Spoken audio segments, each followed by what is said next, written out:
everyone, welcome back. Let's talk about neuroplasticity.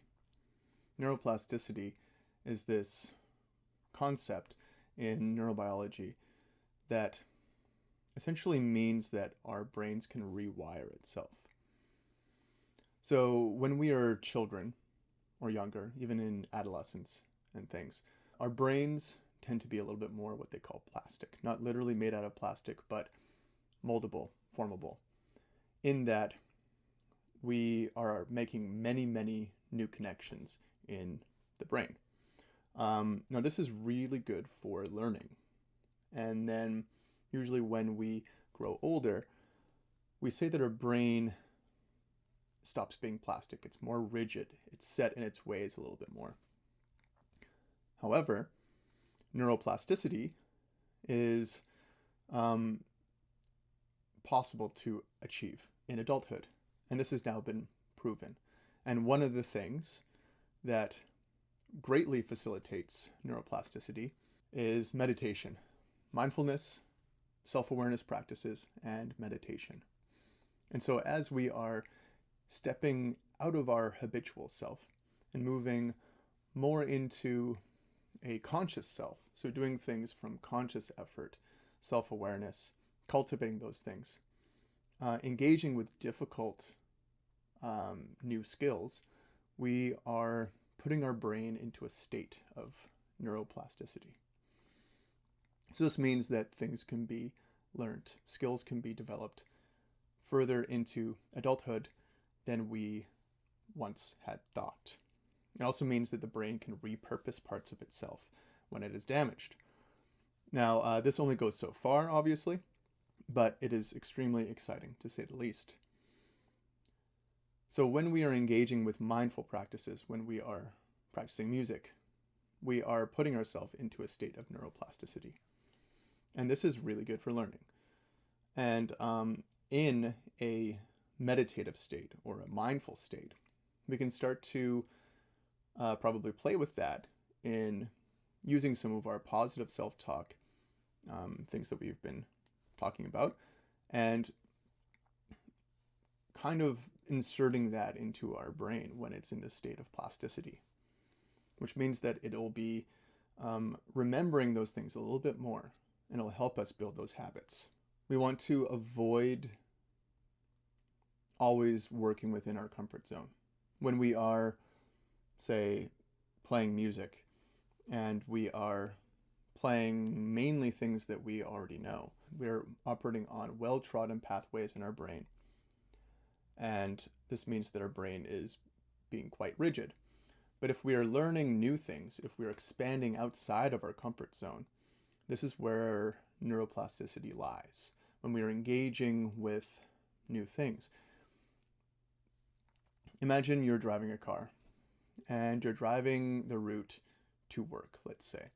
Have you ever experienced where you have driven this route so many times that it's almost like your brain turns off, and somehow you end up at work and you think, wow, that can't be that safe. I don't even remember driving here. It's because we've done that so many times that it's completely automatic and habitual. But if we, say, have to find a new address, we're going to a friend's house that we've never been to before, what do? We're paying attention to every street sign as it's going past. We're trying to plot the course. And as we approach, we turn down the music, we ask everybody to be quiet, and we are paying more attention.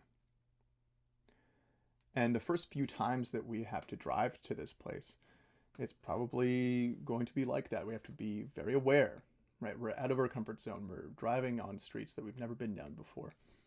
But then over time, it becomes more automatic. And this becomes a comfort zone as well. And we can drive there while having a conversation.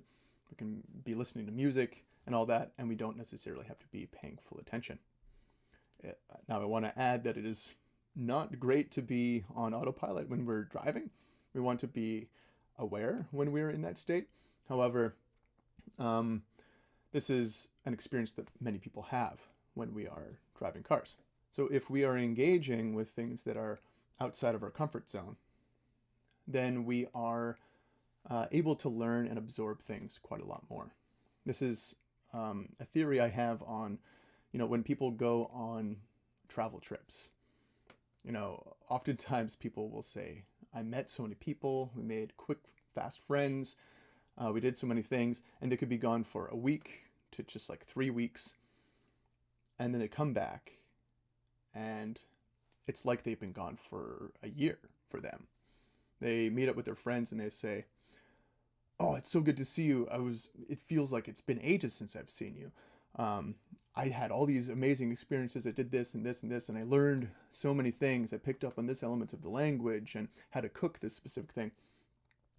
And then they say, what have you been up to this whole time? And if the friend was at home, you often say, business as usual. Went to work, came home. Not a lot happened, right? And it's always a letdown, but it also doesn't feel like a long time to the person who is at home often. Whereas like 3 weeks traveling can feel like a long time. I think this is because we're experiencing everything new and fresh of this place that we haven't been to before. It puts our brain into a state of plasticity where we're absorbing so much more and learning so much more than in our normal state. So operating outside of our comfort zone can be extremely helpful for facilitating new connections in our brain and learning a new skill. That being said, if we have automatic self-talk, whether it's negative or positive or what have you, neuroplasticity means that we can rewire that. Through meditation or engaging with these things, we're trying out replacing the negative self-talk with something that's a little bit more helpful. We can learn this as a new pattern. So all is not lost if we feel trapped in that pattern. We can break ourselves out of it.